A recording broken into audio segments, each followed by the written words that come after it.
नमस्कार मंडळी, मी शेतकरी गृहिणी धाराशिवमधून आपलं लई मनापासून स्वागत करते बरं का. आपल्या सगळ्यांचं आराध्य दैवत असलेले अक्कलकोटचे श्री स्वामी समर्थ महाराज यांच्या दर्शनाने आज रविवार, त्याचसोबत आज होळी पौर्णिमा म्हणजे शिमगा. आजची ही केलेली पूजा, रविवारची सेवा असते मल्हारी सप्तशती, बरोबर पौर्णिमेला असतं दुर्गा सप्तशती वाचन किंवा सिद्धकुंजिका स्तोत्र वाचन, कुबेर मंत्र, श्रीयंत्राचे अभिषेक, भरपूर सेवा असते रविवार असल्यामुळं. आणि परत दुहेरी योगाला आईसाहेबांची आणि खंडेरायाची सेवा करण्याचा, सगळी सेवा देवपूजा करून गायची पूजा करून आपण लागलो तो स्वयंपाकाला.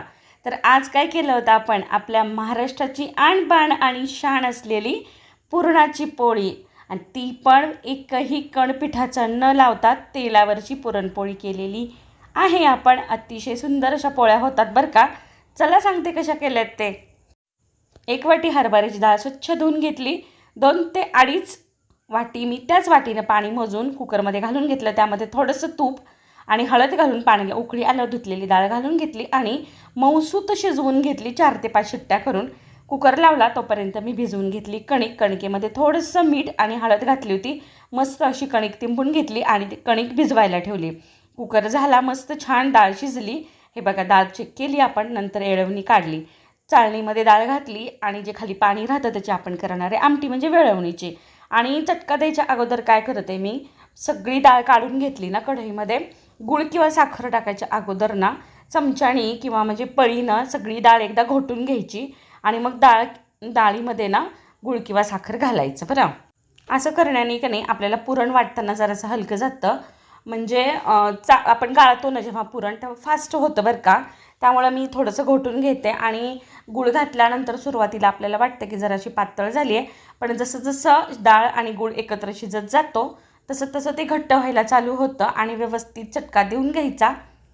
एका बाजूला पुरण चालू होतं माझं चटका द्यायचं, दुसऱ्या साईडला मी तूप पण ताजं काढवायला ठेवलं होतं. माझ्याकडे जरा पुरणपोळी केली की ताजंच तूप लागतं, त्यामुळं मी तो योग जुळवून आणते. म्हणजे ताक केलं की ताकाची कढी पण होते आणि पुरणपोळीवर ताजं तूप पण खाल्लं जातं, म्हणून मी दोन्ही दुहेरी योग म्हणजे साधण्याचा प्रयत्न करते. साय साठवून ठेवते, जेव्हा पुरण घालायचं त्यावेळेसच ती मग साय हलवते.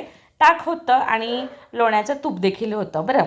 आणि परत ना मी कणिकेमध्ये जरासं 2-2.5 चमचे तूप घालून कणिक चांगली मऊ करून घेतली आणि चटका देत आला की त्यामध्ये घातली बघा आपण चिमूटभर मीठ घातलं आणि वेलची, जायफळ, सुंठ पावडर घालून घेतली. त्यांनी ना वास एकदम छान येतो. आणि ही खूण आहे बरं का, की पुरण आपलं छान व्यवस्थित होण्याची, की कलठा जो म्हणजे उलथणं जे असतं ना ते उभं राहिलं पाहिजे. आणि पुरण गरमच असताना वाटायचं बरं का. थोडंसं जर थंड वाटलं आपल्याला तर वाटताना जरासं जड जातं. मग गरमागरम पुरण वाटून घ्यायचं, लगेच होतं. ह्या पद्धतीनं फुलपात्राने किंवा आपण तांब्याने देखील वाटू शकतो. आणि पुरण व्यवस्थित झालं आहे हे आपल्याला ना पोळ्या करायच्या अगोदरच समजतं, कारण आपण अशी गोळी केली ना अशी लाडूसारखी छान मऊसूत गोळी होते, त्यावेळी समजायचं आपलं पुरण छान झालेलं आहे, पोळ्या मस्तच होणार. आता आज आपण आपल्या कोल्हापूरकरांकडे जशी तयार होते त्या पद्धतीची पोळी करणार, म्हणजे तेलपोळी करणार आहोत आपण. इथं पिठाचा वापर अजिबात केलेला नाही आहे बरं का. तर एक मीडियम साईजचा गोळा घेतला कणकेचा, हाताला जरासं तेल लावलं आणि ह्या पद्धतीनं पारी करून घेतली, जशी आपण पिठाच्या पोळीला करतो ना त्याच पद्धतीची. थोडंसं सवय नसली ना जरासं आपल्याला हाताला चिकटल्यासारखं वाटतं, तेल किंवा तूप लावायचं आणि पुरणाचा गोळा घेऊन ह्या पद्धतीनं आपण मध्ये भरून असं बंद करून टाकायचं बरं का व्यवस्थित. छान बंद केल्यानंतर बाहेर येण्याची अजिबात शक्यता नसते. आणि पोळपाटाला भरपूर असं तेल लावायचं आणि बेलण्याला पण तेल लावून घ्यायचं. आता आपण सुरुवातीला हाताने पसरून घेणार आहोत ही पुरण, म्हणजे सगळ्या शेवटपर्यंत जावं म्हणताना बरं. एकदा तेल लावलेल्या पोळपाटावर गोळा ठेवला की तो परत उचलायचा नाही. जर आपल्याला कडा लाटायच्या असतील त्यावेळेस जर अवघड जात असेल तर पोळपाट फिरवायचं किंवा बेलनं साईडने फिरवायचं, पण गोळा उचलायचा नाही. ह्या पद्धतीनंच पोळी लाटायची. तेलपोळी अशीच केली जाते. तुम्हाला पोळपाटावर नाही जमलं तर ताट असतं ना, ताट असं पालथं घालायचं आणि त्या ताटाला तेल लावायचं आणि त्या ताट असं फिरवत ती पोळी तशी पण लाटली ना तरी पण छान येते बरं का. आता मला आहे थोडंसं हाताखालचं पोळपाट बेलणं, म्हणून मी पोळपाटावरच केली. अतिशय सुंदर झाल्या बरं का ह्या पोळ्या, मऊ लुसलुशीत अशा झाल्या. सगळीकडून सारखीच पोळी लाटायची बरं का. कडा व्यवस्थित लाटायच्या, मध्यभागी व्यवस्थित लाटायची आणि पोळी उचलताना बेलण्याला ह्या पद्धतीनं अशी उचलायची राऊंड करायचं बेलण्यावरती. तोपर्यंत तवा तापायला ठेवलेला पाहिजे आणि कोमट असलेल्या, जास्त गरम पण नको बरं का, नाही तर चिकटून बसते. मीडियम गॅसवर कोमट असलेल्या तव्यावरती ही पोळी ह्या पद्धतीने अगदी अलगद अशी घालून घ्यायची. गॅसची फ्लेम मिडियमच ठेवायची, जास्त हाय ठेवायची नाही, नाहीतर लगेच पोळी करपू शकते. कारण आपण इथं खूप अशी नाजूकच पोळी केलेली आहे. हे पहा, वरून आपल्याला कळतं की पोळी कुठल्या वेळेला उलटायची. म्हणजे अशी फोड यायला लागले पोळीवरती, तेव्हा आपण पोळी उलटायची आणि तेल किंवा तूप लावून मस्तपैकी भाजून घ्यायची. आता बऱ्याच ठिकाणी तूपच लावलं जातं पोळीवर, पण माझं म्हणणं असं ते की सुरुवातीला तेल लावायचं आणि जेव्हा खायला देणार आहेत ना आपण, त्यावेळेस भरपूर असं तूप लावून भाजायची बरं का पोळी. मस्त टमाटम फुगतात पोळ्या, सुंदरच होतात. आणि असं म्हणतात की तेल पोळी ज्याला जमली त्याच्यामध्ये भरपूर संयम आहे, भरपूर पेशन्स आहेत, त्याला तेलपोळी जमली म्हणायचं. छान अशा सगळ्या पोळ्या करून घेतल्या, मस्त डब्यामध्ये घालून झाकून ठेवल्या. तोपर्यंत केले होते आपण वेगळ्या पद्धतीचे पकोडे किंवा भजे.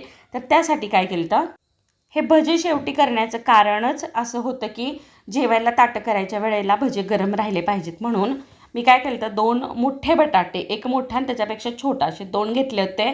सालं काढून घेतले, एकदा धुवून घेतलं आणि नंतर असे पातळ पातळ काप करून घेतले. आपल्याला बटाट्याचे पकोडे किंवा बटाट्याचे भजे करायचे आहेत बरं का. आणि नंतर सुरीने ह्या पद्धतीचे थोडे जाडसर, जास्त पण पातळ नाही. जर तुम्ही चिप्सच्या किसणीने किसताल तर खूप पातळ होतात. सुरणी ह्या पद्धतीचे काप करून घेतले, पाण्यात घालून घेतले. नंतर बेसन घेतलं, त्यामध्ये हिरवी मिरची, धणे, जिरे आणि आलं ह्याचं वाटण छान करून घेतलं, ते घातलं. चवीनुसार मीठ घातलं, नंतर अर्धा चमचा ओवा घातला बरं.